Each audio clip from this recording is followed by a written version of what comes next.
Praise the Lord, hallelujah. വിശ്വാസത്തിന്റെ ഒന്നാം തലത്തിലേക്ക് ദൈവം നമ്മെ കൂട്ടിക്കൊണ്ടുവരികയാണ്.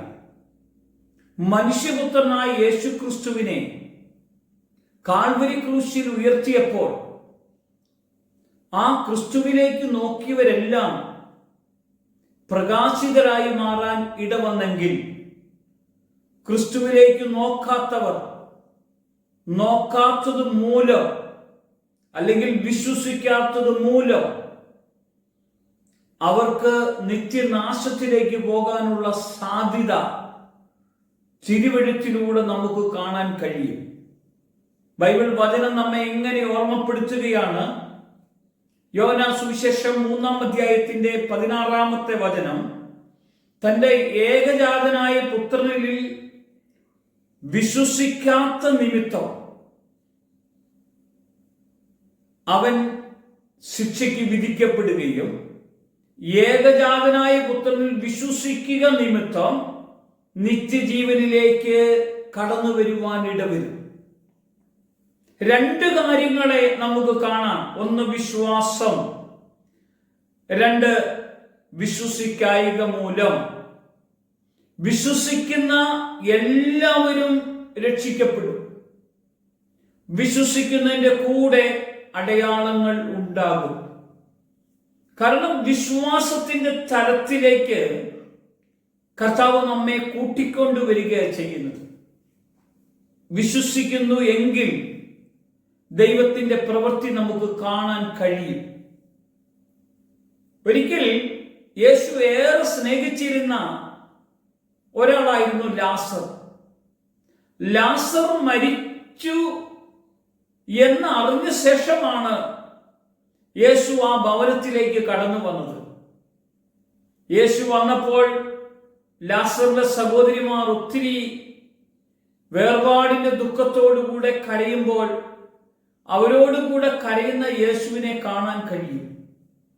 യേശു അവരോട് പറയുകയാണ്, വിശ്വസിക്കുന്നു എങ്കിൽ ദൈവത്തിന്റെ മഹത്വം കാണും.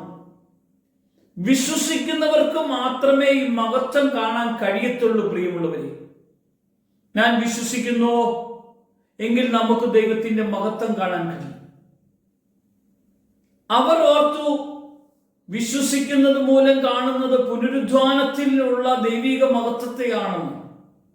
യേശു കർത്താവ് ലാസർ അടക്കം ചെയ്ത കല്ലറയിലേക്ക് സഹോദരിമാരെയും അവരുടെ കൂടെയുള്ളവരെയും ചേർന്ന് കടന്നു പോകുമ്പോൾ കല്ലറയുടെ അടുക്കൽ എത്തിയപ്പോൾ യേശു കൂടെയുള്ളവരോട് പറയുകയാണ്, ആ ലാസറിന് മേൽ വെച്ചിരിക്കുന്ന കല്ല് ഒന്ന് ഉരുട്ടി മാറ്റുക. കാരണം മനുഷ്യൻ ചെയ്യേണ്ട പ്രവൃത്തി മനുഷ്യൻ ചെയ്താൽ വിശ്വസിക്കുന്നതിന്റെ ദൈവത്തിന്റെ മഹത്വം കാണാൻ കഴിയും. വിശ്വസിക്കുന്നുവെങ്കിൽ അവിടെ ദൈവത്തിനൊരു മഹത്വം നമ്മുടെ മേൽ വെളിപ്പെടാനുണ്ട്. അവർ ആ കല്ലുരുട്ടി മാറ്റിയപ്പോൾ യേശു പറയുന്ന ഒറ്റ വാക്കാൽ, ലാസറെ പുറത്തു വരിക. അപ്പോൾ ലാസർ പുറത്തേക്ക് വരികയാണ്. പ്രിയമുള്ളവരെ, ഇവിടെയാണ് വിശ്വാസത്തിന്റെ തലം നമുക്ക് കാണാൻ കഴിയുന്നത്. അവനിൽ വിശ്വസിക്കുന്നവന് നിത്യജീവനുണ്ട്. ജീവനുണ്ട്, നിത്യമായ ജീവനുണ്ട്. വിശ്വസിക്കാത്തവനോ വിശ്വസിക്കായിക മൂലം അവന് നിത്യജീവൻ നഷ്ടപ്പെട്ടു പോകും, നിത്യനാശം ഉണ്ടാകും. ബൈബിൾ താഴോട്ട് നോക്കുമ്പോൾ നമുക്ക് കാണാൻ കഴിയും, നിത്യജീവൻ പ്രാപിക്കേണ്ടത് ദൈവം അവനെ നൽകുവാൻ തക്കവണ്ണം ലോകത്തെ സ്നേഹിച്ചു. ദൈവം തന്റെ പുത്രനെ ലോകത്തിൽ അയച്ചത് ലോകത്തെ വിധിപ്പാനല്ല, ലോകം അവനിൽ രക്ഷിക്കപ്പെടുവാനത്രേ. അവനിൽ വിശ്വസിക്കുന്നവന് ന്യായവിധിയില്ല. വിശ്വസിക്കാത്തവനോ ദൈവത്തിന്റെ ഏകജാതനായ പുത്രന്റെ നാമത്തിൽ വിശ്വസിക്കായികയാൽ ന്യായവിധി വന്നു കഴിഞ്ഞിരിക്കുന്നു. കണ്ടോ, ദൈവം തന്റെ പുത്രനെ ലോകത്തിലേക്ക് അയച്ചത് ലോകത്തെ വിധിപ്പാനല്ല. പ്രിയമുള്ളവരെ, ക്രിസ്തുയേശുവിൽ വിശ്വസിക്കുന്ന ഒരാൾ പോലും നശിച്ചു പോകാതെ നിത്യജീവൻ പ്രാപിക്കാൻ തക്കവണ്ണം ദൈവം ലോകത്തെ അത്രമാത്രം സ്നേഹിച്ചെങ്കിൽ ദൈവത്തിന്റെ സ്നേഹം എത്ര വലുതാ. യേശു പറയുകയാണ്, സ്നേഹിതന് വേണ്ടി ജീവൻ അർപ്പിക്കുന്നേക്കാൾ വലിയ സ്നേഹമില്ല എന്ന് പറഞ്ഞ് തന്റെ ജീവൻ നമുക്ക് വേണ്ടി കാൽവരി ക്രൂശിൽ അർപ്പിച്ചിട്ട് നമ്മോട് പറയുകയാണ്, വിശ്വസിക്കണം. കണ്ടോ, സ്നേഹം പകർന്നു തന്ന ക്രിസ്തുവിനെ നമ്മൾ വിശ്വസിക്കണം. നമ്മുടെ ജീവിതത്തിൽ അത്ഭുതങ്ങളും അടയാളങ്ങളും പ്രവർത്തിച്ച യേശുവിനെ വിശ്വസിക്കണം.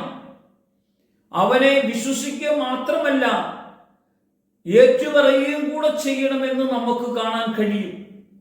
വിശ്വാസത്തിന്റെ ഈ തലത്തിലേക്ക് നമ്മളൊന്ന് വളർന്നാലുണ്ടല്ലോ, നമ്മുടെ ഭവനം അനുഗ്രഹിക്കപ്പെടും, നമ്മുടെ ജീവിതം അനുഗ്രഹിക്കപ്പെടും. കർത്താവിനോട് കൂടെ പോകാൻ ദൈവം ഇടയാക്കും. ഒരു നിമിഷം നമുക്ക് പ്രാർത്ഥിക്കാം. കർത്താവേ, സ്വർഗീയ പിതാവേ, നന്ദിയോടെ ഞങ്ങൾ പ്രാർത്ഥിക്കുന്നു. ഈ വചന സന്ദേശം ഞങ്ങളുടെയൊക്കെ ജീവിതത്തിന്റെ അകത്ത് ആത്മാവിൽ വെളിപ്പെടേണ്ടതിന് ഞങ്ങളുടെ അകത്ത് അവിടുത്തെ ശക്തിയെ അങ്ങ് ക്രിയ ചെയ്യാൻ വേണ്ടി ഞങ്ങൾ പ്രാർത്ഥിക്കുന്നു. ഏകജാതനായ പുത്രനിൽ ഞങ്ങൾ വിശ്വസിക്കുമ്പോൾ ആ വിശ്വസിക്കുന്നത് മൂലം ഞങ്ങൾക്ക് നിത്യരക്ഷ അങ്ങ് നൽകി ഞങ്ങളെ അവിടുത്തെ മകനും മകളുമാക്കി വേർതിരിച്ചെങ്കിൽ അവിടുത്തെ ശക്തി കൊണ്ട് ഞങ്ങളെ അഭിഷേകം ചെയ്യണം. അവിടുത്തെ മഹത്വത്താൽ ഞങ്ങളെ നിറയ്ക്കണം. ഈ വചനം കേൾക്കുന്ന എല്ലാ ദൈവമക്കളും അഭിഷേകമന്ന എന്ന വചന സന്ദേശത്തിൽ ദൈവകൃപയിൽ നിറഞ്ഞ് കർത്താവിനോട് കൂടി ആയിരിക്കാൻ കർത്താവ് ഇടയാക്കണം. കർത്താവ് മഹത്വം എടുക്കട്ടെ. യേശുവിന്റെ നാമത്തിൽ തന്നെ ആമേൻ.